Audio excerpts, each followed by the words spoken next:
முதியோர் இல்லத்துக்கு சமோசாவும் டீயும் வைக்க போகிறோம். வாங்க எப்படின்னு பார்க்கலாம். சமோசாவுக்கு தேவையான மாவு ரெடி பண்ணிக்கலாம். கோதுமை மாவு, மைதா மாவு, தூள், உப்பு, ஓமம் போட்டுக்கலாம்.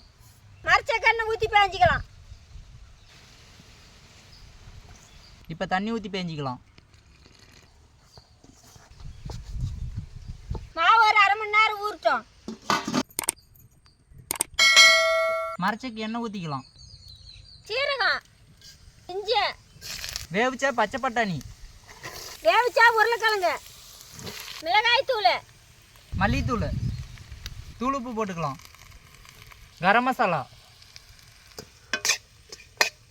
சமோசாவுக்கு தேவையான மசாலா ரெடி ஆயிடுச்சு. இதுக்கு மேலே கொத்தமல்லி தழையை போட்டு இறக்கலாம்.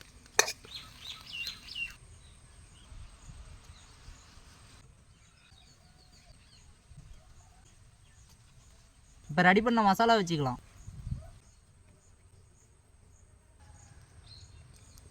எண்ணெய் ஊற்றிக்கலாம்.